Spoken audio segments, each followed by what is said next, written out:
Neither was I joking when I said that just about the only people in Washington, D.C. That were not involved in Russian collusion were the Russians and Donald Trump.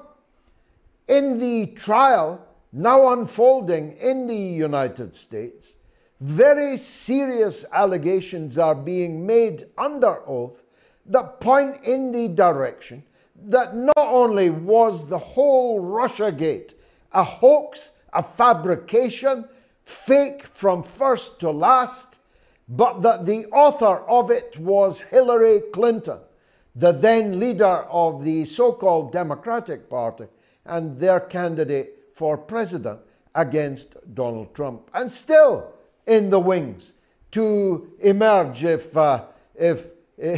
Joe Biden trips over his dressing gown cord and chokes himself in the lavatory on one of his rushed visits. There's every possibility that Hillary Clinton is not dead, politically speaking.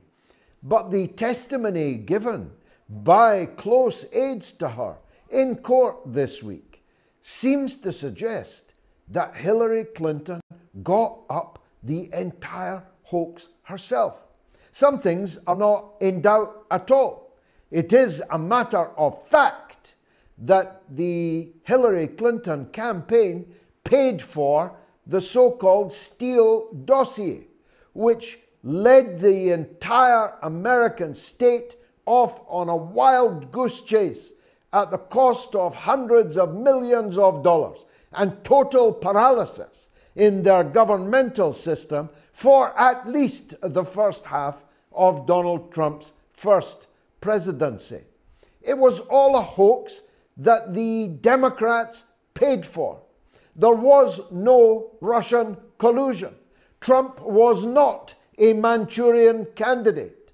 The Russians did not interfere in the American elections. Now, humor me for a moment. Imagine everything I've just said there is 100% true, because it is.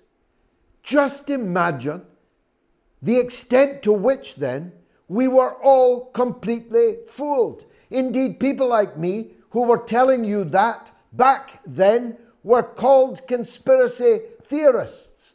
Many of us were shadow banned, some of us banned from social media. We were told we were spreading Russian disinformation. And yet everybody now knows that what we were saying, once again, I'm afraid, was the truth.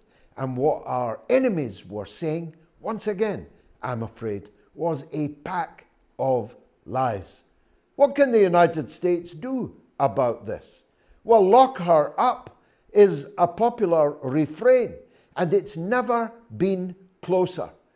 Hillary Clinton might have to go on trial for deliberately and via a conspiracy luring the FBI into a false witch hunt of the President of the United States and the officials round about him.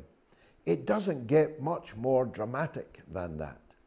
Now, as someone who cares nothing for either Hillary Clinton or Donald Trump, here's the one person in this story that I, myself, am worried about. Julian Assange was falsely dragged into this Russiagate affair. He was falsely accused, not least on the front page of The Guardian, and the story is still there on The Guardian's web page. He was accused of being the primary disseminator of a so-called hack at the Democrat National Committee. A hack that was not a hack but a leak, was said to be funneled through Julian Assange from Moscow and other material through Julian Assange back to Moscow. Manafort was supposedly regularly visiting Julian Assange at the Ecuador embassy in London when he never set foot in the building, and Assange never set eyes on him. This Assange, linked to the Russiagate hoax, was one of the prime movers of the Biden administration's frenzied attempt, to gain the extradition of Julian Assange to the United States to face charges which will mean that we will never see his face again.